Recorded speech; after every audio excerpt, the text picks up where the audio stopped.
And you gotta floss too.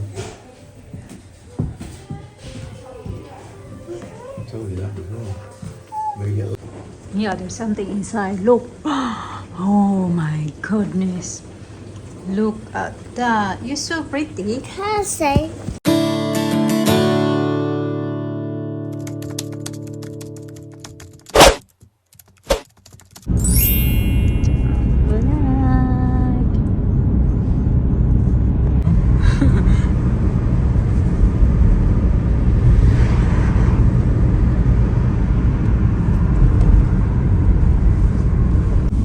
Okay.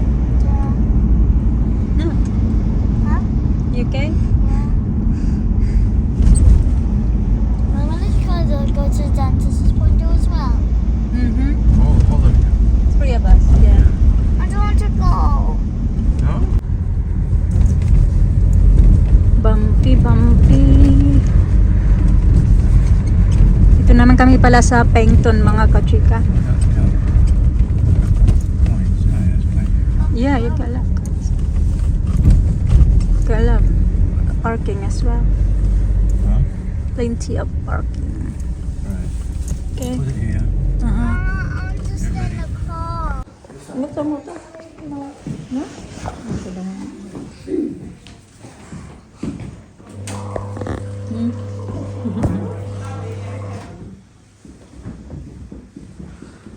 You want it? What's that? Yeah. Mama. Good, isn't it? Christmas. Yeah, that's yours. Shea, that's yours.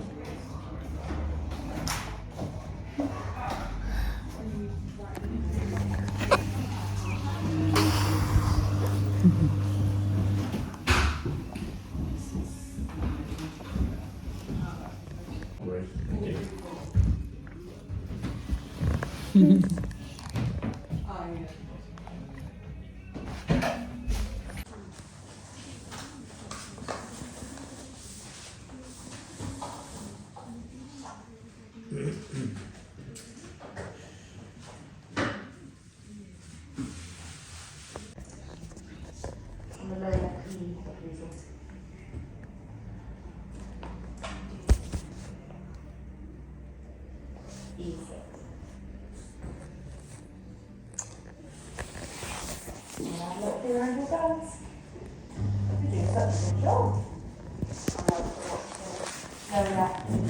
Yeah. E6. Cool. Right, we've got all canines palpable buckling. Oh. Got all your big teeth over here. You feel great.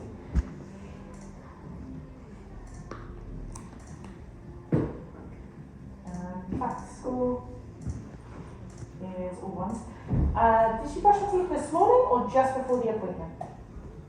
You brushed them before you came. Yeah. Yeah. Mm. So there's a little bit of plaque around the teeth. Do you mind if I show you where? So if I take this over, it's towards her gum line, but particularly on the inside. So if I do this, we're starting to see a little bit of build up around here. Generally, she's doing good on all the areas you can see. So anything in the mirror is good, but open big and wide, good job. But down here, okay, in these areas, okay, it's a little bit more building up. Okay, so not a lot, but just if she's just brushed them, I'd obviously want to see perfect. So when she's brushing, just make sure she's getting by her tongue. You can see her here. If you open really wide, you see her tongue is like pushing out the way. So she's probably doing that with the brush as well. It's trying to like push it. So you got to make In X-ray nila yung teeth ni Alina, mga kachika. Kailangan naming lumaba. You need it done. Mm. You have to have it done. Get work as you get older. Mm. Gotta fix it now. You're getting that age. Mm. And you gotta floss too. I told you that before. Maybe get those little brushes. Get some small brushes. I don't want that one it pushing my teeth. You get a smaller one, not the big one. Small, but the smaller in between. Much better. You get it. I'm telling you, that's what did it for me. They wouldn't do implants for mine a couple of years ago because the bones weren't strong enough. But now since I use brushes, I'm okay. I'm telling you, brushes, little brushes. You'll thank me years from now. And look at you, you've got all the stickers, haven't you? Good job. Okay.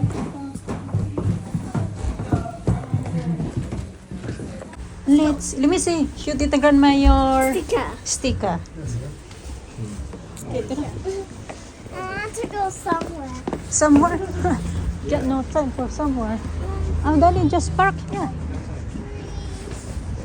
Oh, nanda? Somewhere. Please, Mom, to go down somewhere. Where's somewhere you want to go? Yeah, no. It's dark now. Cold, cloud, somewhere for dinner. Mom, I want to go away. Hey, come here. Bye-bye, Dad. Okay, you stay here then. Sige, you stay here. Come on, we're gonna get something there. Tara na. Oh, my tummy hurts now. God, I Yeah, never it's said get a whole lot flat. too. And I think it has something to do with that bloody yogurt drinks. It's too much, Daddy. She drink a lot. Yeah, Can be Sweet. finished 6 a day. yeah, it's too much. It has to be like maybe 2. Yeah. Well, you'll have to watch it then. What are you gonna do with them? You have to stop for a while first. Oh, don't buy them. Okay. Oh, what you do is just buy one. Oh. If you buy one, that's it. Why? Buy one. Just one. Yeah.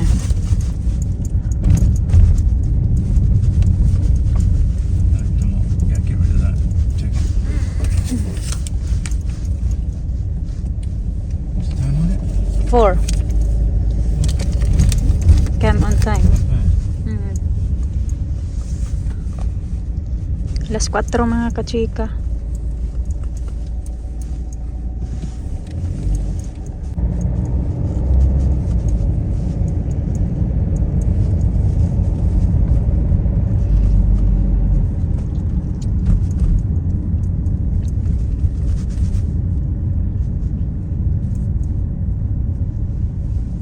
Wow, look at this.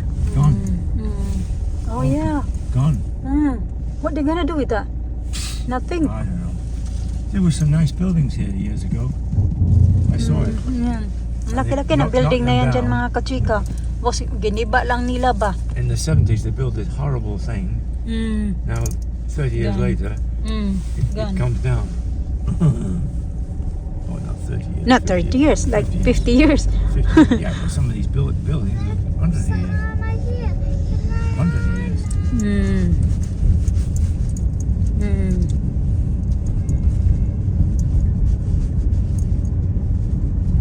Goodness, look at it all. Talking. Nothing. There's nothing here.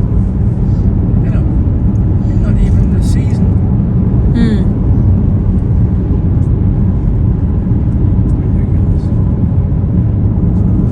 Look at you. Look at you. Your hair, Alisa, sometimes is straight, sometimes it's curly. Dali be. Tired? Yeah, of course she is. Look at that. I like that. Nice job. You like it? Who gave you that? And the doctor, The doctor. I can put it in a table. Look. Put in a table, yeah.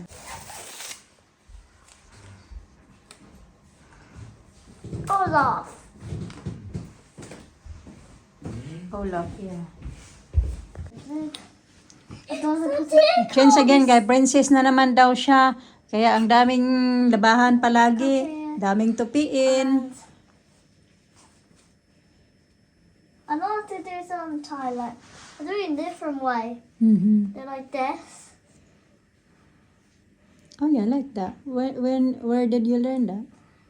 I don't know, just how some people are like doing a different way to do with the shoelaces.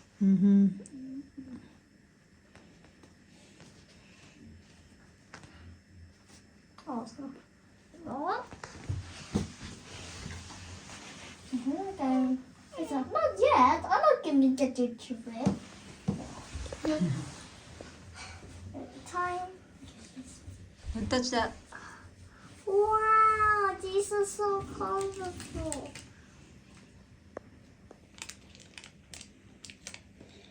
This isn't looking yet. This I'm not ready. See? Okay, unicorn. Yeah, there's something inside. Look. Oh my goodness. Look at that. You're so pretty. Can I say? Kalasing ko na pala ng hapon. Yung pinuntan pala kami mag-dentist mga kachika. Nagpa-dentist ako mga kachika kay nafe-feel ko kasi na parang dito ba sumasakit pa yung dito ko yung parang pinastahan ko noong umuwi kami sa Pinas, diba? Yun yung last time na nagpaano ako ng ngipin ko, nagpalinis, tapos nagpapasta din ako noon. Tapos, yun pinaano ko, kaya parang minsan kasi nakaka-feel ako na medyo alam nyo yun, yung parang hindi siya komportable na parang may something talaga na, naman, minsan masakit, hindi naman din super sakit, yung parang nakaka-bother ba, kaya iniisip din namin na mister, baka yun din yung reason na bakit sumasakit yung dito ko, yung tainga ko, baka connected siya sa ngipin, kasi alam nyo na yung ngipin din natin ay connected din to sa utak, connected to kung saan-saan, dito na part. Kaya ganun, nagpaano si Mr. nagpabook ng appointment. Kaya yun yung pinunta namin kanina. Then yung dentist pala dito mga kachika, hindi siya free. Yung check-up lang, walang linis, walang lahat. Yung mga bata kasi ano lang yan siya, free lang yung mga bata. 1 to 1 years old to basta bata pa hanggang 18 yata ay ano lang sila, yung tawag dyan, free lang sila, ganun, check-up. Pero yung sa akin talaga, yun yung binayaran ni Mr. 105. And then, yun na nga yung check up na yung dito ko, yung ngipin ko. Tapos, dito, meron kasi ako dito parang ano siya, yung nasisira na siya mga kachika kasi parang sila ganun na ba? Ganun, pinupush niya yung isa, nasira yung isa. Ginawa nila x-ray para makita kung ano yung mga dapat gagawin, mga dapat trabahuin sa ngipin ko. Yung sinasabi ko na sumasakit na yung may pasta, wala naman siyang problema mga kachika. Sabi ng dentist, okay pa naman daw yung pasta. Siguro, pero may nakita siya yung katabi ng may pasta ko, parang may nakikita siya na parang na ano na siya yung may butas. Sabi niya may butas daw doon sa ngipin mo, yung katabi ng may pasta. Pero yung may pasta, okay naman siya. Yung kailangan ko bumalik doon. Pagbalik ko na naman, kailangan ilinis. Tapos yung linis na sa siya mga kachika, hygiene yung tawag nila dito sa kanilang pa-cleaning. So nasa 95 pounds. Tapos iba din yung presyo ng kanilang pasta. So mas mahal yung pasta. So parang nag-deposit na yun si Mr. kanina ng 183 yata yun. Kasi nandoon yun sa akin yung resibo, pinatago ni Mr. So yun yung diniposito niya. So babalik ako next month. Kasi hindi naman din agad-agad magawa mga kachika kasi marami pa ding mga pasyente na yung kasunod sa aming tatlo. So mga bata, chinek up din pati kay Alina. So si Alisa parang nagkikita siya na meron daw, may nag-start na yung nabubutas yung maliit pa lang naman mga kachikasin, parang maliit pa daw, hindi pa daw siya pumasok doon sa ilalim. Pag once na aantayin pa namin na lumaki yung butas na lumaki, doon na daw makakaranas ng sakit yung bata. So sa ngayon kasi hindi pa naman yan siya nagko-complain na masakit yung ngipin niya, ganun. Si Alina naman, okay lang yan siya, wala pa yan siyang tawag dyan. Yung ngipin niya, okay naman, kailangan lang maayos na pag-toothbrush, pero so far wala namang problema yung kanya. Kasi dati may mga butas-butas yun siya mga kachika kasi dumididi pa yan siya hanggang 4 years old yata, 3 years old dumididi pa yan siya. Kaya nung in-stop, sabi ng suggest namin dati ng dentist na kailangan niya na mag-stop ng magdidi para hindi masira yung ngipin niya. Kaya yun nag-stop kami. Yung kay Alisa naman, bubunutin na lang daw siya. Sabi ng dentist, mas better na bubunutin siya. Kasi kung ipapasta siya mga kachika, pa kasi siya maliit pa, mga baby teeth pa din naman siya. Kaya pag bunutin siya, okay lang kasi meron pa namang tutubo. Gaya kay Alina noon, may mga binunot. 3 yata yung binunot sa kanya ng ngipin or 4, ganun. Tapos okay lang kasi tutubo pa naman. Although pag once kasi na kaya niyan kay Alina, di ba, yung ngipin niya sungki-sungki sa ngayon mga kachika. Ubos na lahat yung mga baby teeth nila, saka na sila nagpapa-brace. Ganun. Ko alam kung free na, I think hindi yata free, kailangan namin magbay. Pero okay lang kasi para maayos yung ngipin nila, di ba? Kasi ganun din yung mangyayari pag yun din yung sinabi sa amin dati ng dentist na once na tanggalin mo yung ngipin mo na yung hindi ba normal ba na pagkatanggal may mga tutubo pero mga sungki na nga. Pero wala namang problema no, maayos pa din naman kasi baby teeth pa din naman yan sa kanila.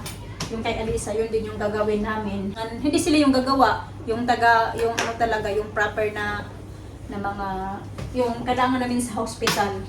Kasi pag doon sa clinic, hindi nila ginagawa yun. Gumagawa lang sila para sa adult na nagbubunot sila. Pero hindi sila gumagawa mga kachika para sa mga bata. Kasi yung mga bata ay medyo, sensitive pa yung mga bata. Tapos kailangan nila yung alam yung anesthesia na ipapahigop lang mga kachika, yung umuusok siya, higopin mo lang tapos mawalan ka ng mala, yun yung ginagawa nila sa mga bata. Kasi pag gagawa yung IV, yung style, yung tinuturukan ka, parang gusti lang ginagawa ba sa mga adult, ganun.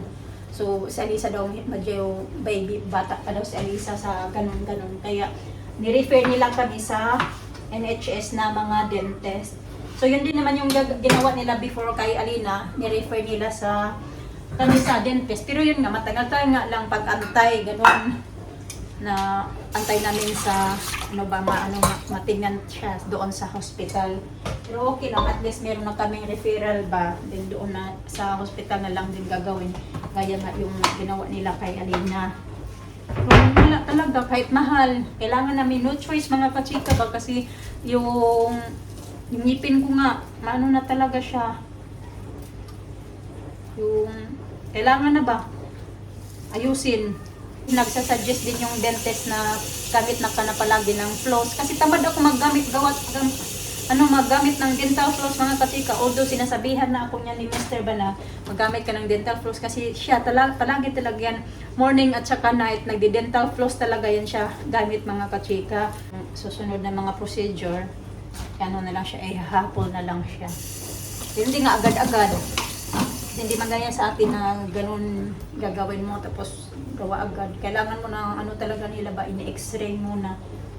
Ano yung dapat gawin, tama ba yung kay Alina, in-x-ray din nila kay Alina.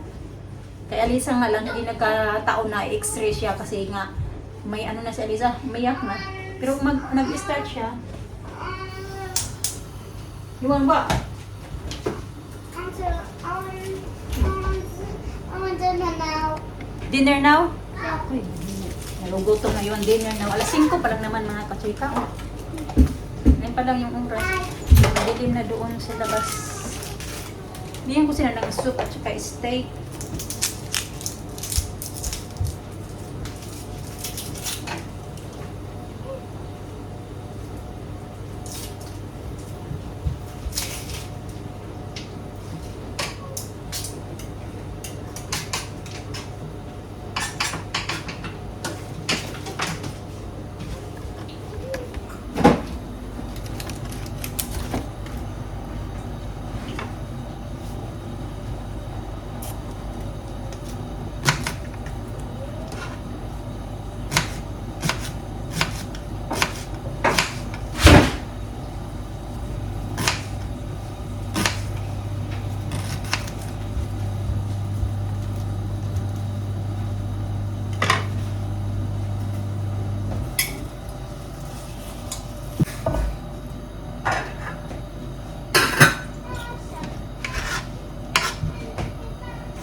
Mag 11 na o'clock na ng gabi mga kachika ba. Mag-ano na lang ako, mag-ano lang ako ng aking ngipin kasi ito yung sinasabi ko na dental floss mga kachika.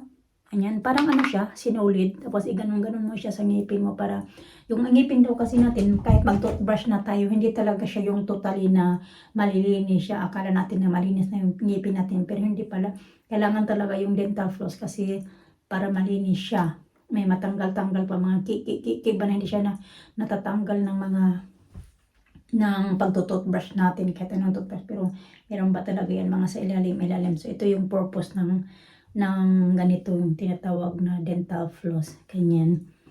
Nagamit ko na siya kasi ito yung sabi sa akin ng dentist. Tamad kasi ako, lalo na pag minsan mamadali na ako tapos inaantok na ako mga kachika. Tamad na ako magamit nito. Although pa semester may mga ganito talaga, hindi siya talaga nawawalan ng ganito kasi essential yan sa kanya talaga. Ang tagalan ako kay yung ano ba yung ang tawag yan? Mister kasi nagpunta ng gym, tapos may pinuntahan pa siya, nagpaano siya ng sasakyan kasi yung sasakyan kailangan ng yung light ba. Kasi pinuntahan na naman niya yung doon kasi nagpaano siya, nagpa-appointment siya kung kailan siya pwede magpunta doon. Yan, ng sasakyan.